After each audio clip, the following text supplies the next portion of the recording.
বন্ধু, তুমি যদি এসএসসি জিডি কনস্টেবলের প্রার্থী হয়ে থাকো তো অবশ্যই ভিডিওটা শেষ পর্যন্ত দেখো। কিছু গুরুত্বপূর্ণ আপডেট, সঠিক আপডেট তোমাদের সঙ্গে শেয়ার করব।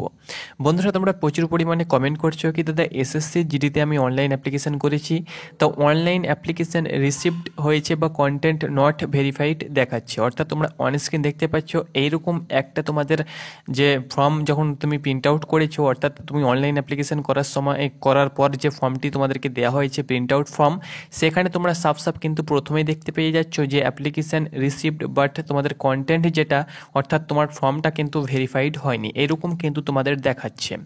আর অনেকের কিন্তু নট অর্থাৎ অনেকের কিন্তু অ্যাপ্লিকেশন তোমাদের ইনকমপ্লিটও কিন্তু এখানে দেখাচ্ছে। তো আমি তোমাদেরকে বলে দিচ্ছি, যাদের ইনকমপ্লিট দেখাচ্ছে তারা আরও একটি প্রিন্ট আউট করে নাও, তাহলে কিন্তু তোমরা এইরকম দেখতে পেয়ে যাবে application received content not verified, এরকম কিন্তু দেখতে পেয়ে যাবে। তো সকলেরই কিন্তু বন্ধুরা অনলাইন অ্যাপ্লিকেশন যারা করেছে, তো যতই প্রার্থী অনলাইন অ্যাপ্লিকেশন করো না কেন বা যারাই করেছে সকলেরই কিন্তু application received content not verified এই যে তোমরা কথাটা দেখতে পাচ্ছ, এটি কিন্তু সকলের ফর্মেই কিন্তু উল্লেখ রয়েছে। তো বন্ধুরা এখানে তোমরা সাব দেখতে পাচ্ছ, এখানে কিন্তু তোমাদের বলা হয়েছে যে তোমাদের অনলাইন অ্যাপ্লিকেশন যে ফর্ম সেটা কিন্তু রিসিভড করা হয়েছে, অর্থাৎ সেটি কিন্তু তোমাদের কমপ্লিট হয়েছে, তোমাদের সব কিছু কমপ্লিট হয়েছে এবং সেটি কিন্তু এসএসসির তরফ থেকে রিসিভড করে নেওয়া হয়েছে। কিন্তু তোমাদের যে কন্টেন্ট অর্থাৎ তোমরা যে অনলাইন অ্যাপ্লিকেশানের অর্থাৎ যা যা তথ্য তোমরা দিয়েছো, আপলোড করেছো, সেটি কিন্তু এখনও পর্যন্ত তোমাদের ভেরিফাইড হয়নি। অর্থাৎ তুমি যে ফটো আপলোড করেছো, তুমি যে সিগনেচার আপলোড করেছো, তুমি যে ফর্মটা তোমাদের পেমেন্ট হয়েছে সেটা হয়েছে, কিন্তু ফর্মে যে অন্যান্য যেগুলো ভুল করেছো সেটি কিন্তু এসএসসি এখনও পর্যন্ত ভেরিফাইড করেনি।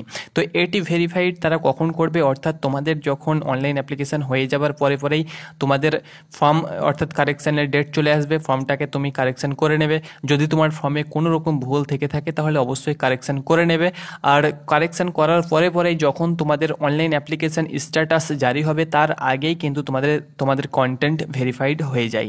যদি তোমাদের কন্টেন্টে কোনো ভুল থাকে, অর্থাৎ ধরে নাও তোমার সিগনেচার যেভাবে আপলোড করতে বলা হয়েছে যদি উল্টো সিগনেচার বা তোমাদের সিগনেচারটা যদি একদম ছোট হয়ে যায়, অনেক একদম জুম করে সিগনেচার, অর্থাৎ যেরকম তোমাদেরকে আমি দেখিয়েছিলাম আগের ভিডিওতে ওই রকম সিগনেচার তোমরা যদি আপলোড করো বা তোমাদের পেমেন্ট সাকসেস না হয়ে থাকে, তাহলে কিন্তু তোমাদের যে কন্টেন্ট সেটি ভেরিফাইড করার সময় ধরা পড়বে এবং তোমাদের ফর্মটি কিন্তু রিজেক্ট হয়ে যাবে। তাছাড়াও সিগনেচারের উপরে যারা ডেট মেনশন করে দিয়েছো তাদের ফর্ম কিন্তু রিজেক্ট হবে না। ওকে, যেহেতু এই বছর তোমাদের ডেট মেনশন করতে বলা হয়নি, তবুও তোমরা যারা ডেট মেনশন করে দিয়েছো তাদের ফর্ম কিন্তু রিজেক্ট হবে না। ওকে, আর যাদের অন্যান্য ভুল রয়েছে, হয়তো ওবিসি নয় কিন্তু ওবিসি করে দিয়েছো, হয়তো জেনারেল থেকে বিলং করছো কিন্তু ওবিসি করেছো, বা হয়তো ডিস্ট্রিক্ট ভুল হয়ে গিয়েছে বা অন্যান্য যদি তোমাদের কোনো ভুল থেকে থাকে, তাহলে অবশ্যই তুমি 4 তারিখ থেকে 6 তারিখের মধ্যে কারেকশান করতে পারবে। তো অবশ্যই তোমাদেরকে বলবো কারেকশান করে নেবে।